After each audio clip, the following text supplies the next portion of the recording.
Hello everyone, welcome back to my YouTube channel.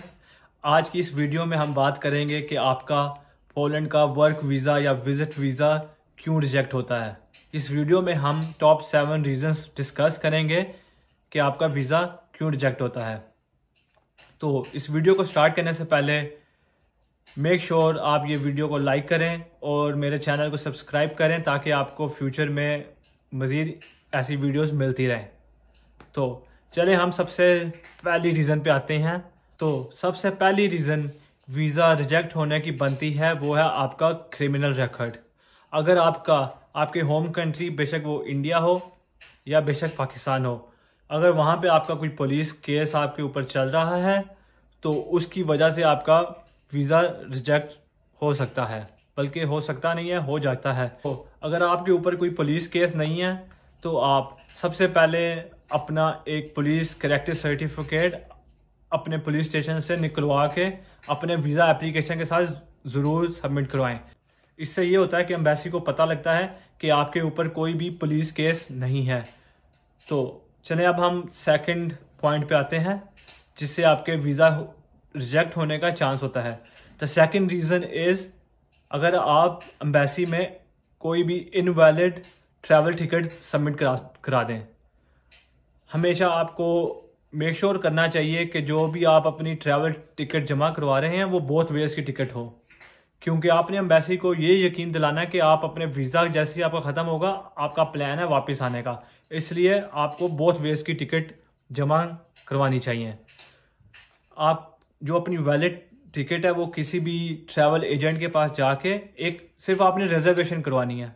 ज़रूरी नहीं है कि आप टिकट वीज़ा लगने से पहले बाय करें, आप किसी भी एजेंट के पास जाके एक रिजर्वेशन करा सकते हैं। एक मामूली सी वो फीस चार्ज करते हैं, जैसे 500 या 1000 रुपया, तो वो आपको एक रिजर्वेशन बना के दे देंगे बोथ वेज की फ़्लाइट्स की। Moving on to third point which is purpose of stay. आपने एम्बेसी को ये यकीन दिलाना है कि आपका पर्पस ऑफ स्टे क्या है, यानी कि आप पोलैंड क्या करने आ रहे हैं। आप वर्क के लिए आ रहे हैं, आप स्टडी के लिए आ रहे हैं, कि आप अपने किसी फैमिली मेम्बर को मिलने के लिए आ रहे हैं, तो आपने एम्बेसी को डॉक्यूमेंट्स के थ्रू ये यकीन दिलाना है कि आपका पर्पस ऑफ स्टे है क्या। अगर आप वर्क के लिए आ रहे हैं तो मेक श्योर कि आपका जो वर्क परमिट है वो वैलिड हो। वर्क परमिट के साथ साथ आपके पास एम्प्लॉयर की तरफ से एक इन्विटेशन लेटर एम्प्लॉयर का हो के ये बंदा मेरे लिए काम करने आ रहा है। मेक श्योर कि वो वैलिड है, डेटेड है, स्टैम्प्ड है बाय कंपनी। और अगर आप अपनी किसी फैमिली मेम्बर से मिलने के लिए आ रहे हैं तो जो उनकी तरफ से एक इनविटेशन लेटर भी बनना चाहिए, वो भी वैलिड होना चाहिए। और उसमें मेक श्योर करें कि सारे वो डॉक्यूमेंट्स और भी जमा कराएं कि वो क्या आपका उनके साथ क्या रिलेशनशिप है, आप उनके सिस्टर हैं, ब्रदर हैं, और इफ़ यू आर मैरिड। जो हमारा अगला पॉइंट है बहुत ही ज़्यादा इम्पोर्टेंट पॉइंट है। अक्सर लोग मैंने देखा है कि ये छोटी सी गलती कर देते हैं कि जो उनका पासपोर्ट होता है वो वैलिड नहीं होता, या अगर वैलिड होता है तो उसकी एक्सपायरी 1 साल से कम की होती है।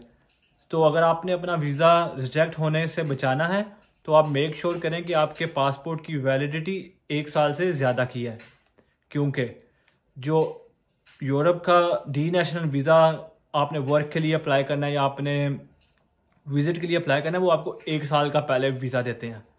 1 साल के वीज़े के बाद इधर आके आप पोलैंड आके अपनी टेम्परेरी रेजिडेंस अप्लाई कर सकते हैं। तो जो आपको 1 साल का वीज़ा मिलेगा उसमें मेक श्योर करें कि जो आपके पासपोर्ट की वैलिडिटी है वो 1 साल की, कम से कम 1 साल की वैलिडिटी होनी चाहिए। और उसके साथ साथ तकरीबन 2 फारिग पेज भी होने चाहिए, like empty pages. If your passport is fully stamped, अगर आप काफ़ी मुल्कों में जाते रहे हैं, आपके हर पेज पर तकरीबन स्टैंप लगी हुई है, तो बेहतर यही है कि आप एक नए पासपोर्ट के लिए अप्लाई करें। और पासपोर्ट की वैलिडिटी के साथ साथ आप मेक श्योर करें कि आपका जो आईडी कार्ड है जो आपने साथ सबमिट कराना है वो भी वैलिड होना चाहिए। So now moving on to our fifth important point which is travel insurance. काफ़ी लोगों का वीज़ा रिजेक्ट होता है कि वो कोई भी इनवैलिड ट्रैवल इंश्योरेंस यूरोप की अपने वीज़ा एप्लीकेशन के साथ जमा करा देते हैं। तो आपने मेक श्योर करना है कि आपकी जो ट्रैवल इंश्योरेंस है सेम 1 साल से ज़्यादा की ट्रैवल इंश्योरेंस होनी चाहिए, जिसमें आपके तकरीबन 30,000 यूरो से, यानी कि 30,000 यूरो से ज़्यादा की कवरेज होनी चाहिए। तो ये जो भी इंश्योरेंस है ये मैं चेकलिस्ट डिस्क्रिप्शन में डाल दूंगा। पोलैंड की जो गवर्नमेंट की वेबसाइट है उधर सारी इंश्योरेंस कंपनीज का नाम है। फॉर एग्जांपल एक कंपनी मुझे इस टाइम सिर्फ याद है, वो है यूबीएल की इंश्योरेंस चलती है। और भी काफ़ी कंपनीज हैं, मैं डिस्क्रिप्शन में डाल देता हूँ उनकी वेबसाइट, वहाँ से आप ज़रूर चेक करें कि जो भी उनकी कंपनी है वो डिस्क्रिप्शन में होनी चाहिए। जो हमारा अगला पॉइंट है, मेरे ख्याल से वो सबसे ज़रूरी पॉइंट है, वो है आपकी bank statement. Bank statement Poland के वीज़ा के लिए सबसे ज़रूरी है। अगर आप स्टडी के लिए आ रहे हैं, अगर आप वर्क के लिए आ रहे हैं, अगर आप वैसे ही फिरने के लिए आ रहे हैं, तो आपके पास एक बैंक स्टेटमेंट होनी चाहिए। मैं आपको एग्जांपल देता हूँ।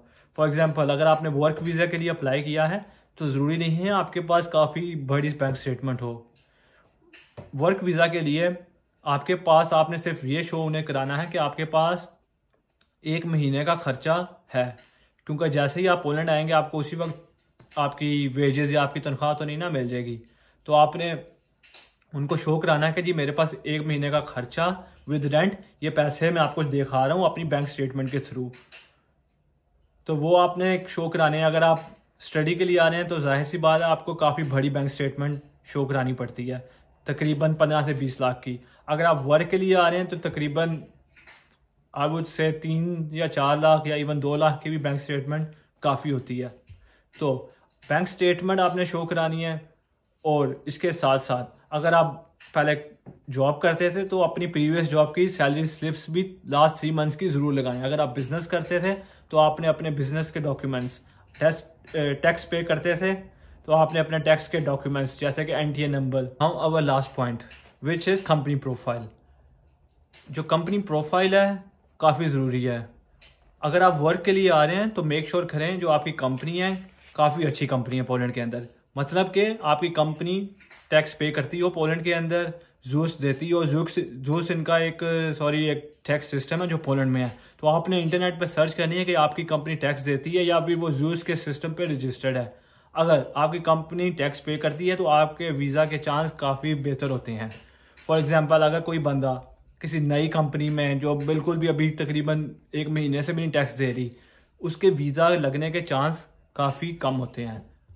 तो ये थे टॉप 7 पॉइंट्स कि जिनकी वजह से आपका पोलैंड का वीज़ा रिजेक्ट हो सकता है। तो आपने इन पॉइंट्स को मेक श्योर करना है कि सारे पॉइंट्स आप ठीक से अपनी वीज़ा एप्लीकेशन में कवर करें।